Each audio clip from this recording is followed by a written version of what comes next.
Salut les amis, bienvenue dans cet éclair d'info. Je vous l'avais promis, lorsqu'il y a de l'actualité, je vous fais un éclair d'info. Et il se trouve qu'aujourd'hui, il se passe vraiment un gros truc dans les usines Tesla.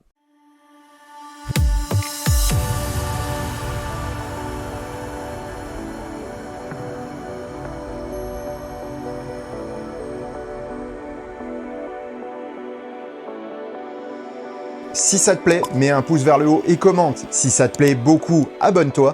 Et si ça te plaît vraiment beaucoup, dis-le partout. Merci. On l'avait vu il y a quelques mois, Tesla a demandé l'autorisation de détruire la ligne de production originelle de la Model 3, à savoir celle qui était sous tente. Avec l'apparition de prototypes Model 3 Highland camouflés sur les routes, il est clair que le Model 3 restylisé va bientôt pointer le bout de son nez. D'autres rumeurs indiquaient que la production de ce Model 3 Highland pourrait démarrer le 1er juin à Shanghai, ce qui avait été démenti par Tesla Chine.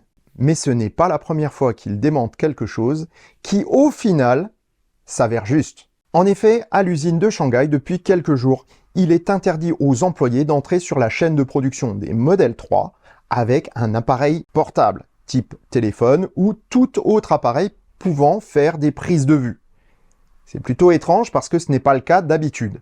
Deuxième chose, un survol drone de l'usine a permis de déterminer qu'il ne se passait plus grand-chose au niveau de la production des Model 3 à Shanghai. Signe que la ligne est soit arrêtée, soit en redémarrage. À mon avis, le Model 3 Highland est à nos portes. Le deuxième produit qui nous intéresse, c'est le modèle Y. Premièrement, l'importation de Shanghai des modèles Y propulsion au Canada et en Corée du Sud.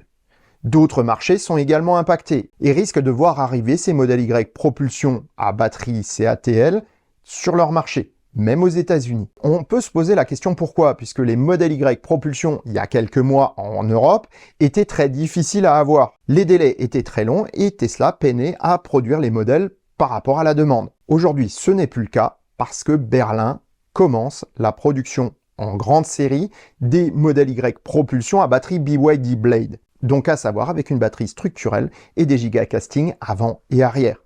C'est ce que j'avais teasé et ce que j'avais vu à l'usine lorsque je l'avais visité en mars. Voilà qui explique le fait que les modèles Y propulsion encore en arrivage et non commandés sont affichés sur le site de Tesla à 1000 € de remise. On a parlé de Berlin, on a parlé de Fremont, on a parlé de Shanghai, manque encore Austin. Et à Austin, ça bouge aussi, puisqu'en effet, les modèles Y qui sortent de l'usine aujourd'hui sont équipés du hardware 4. Ce qui veut dire que la voiture est mise à jour avec la dernière technologie de Tesla en termes d'informatique embarquée.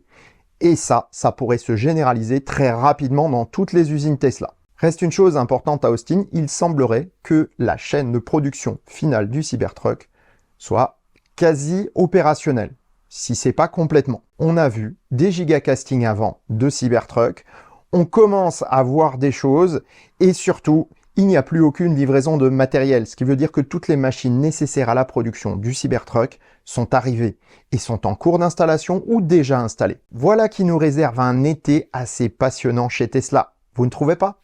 En tout cas, ce sera à suivre avec grand intérêt. Et sur ces bonnes paroles, je vous souhaite bonne route et je vous dis à demain pour un test de produit sur une fonctionnalité que Tesla n'a pas et que beaucoup aimeraient avoir. Portez-vous bien. Ciao.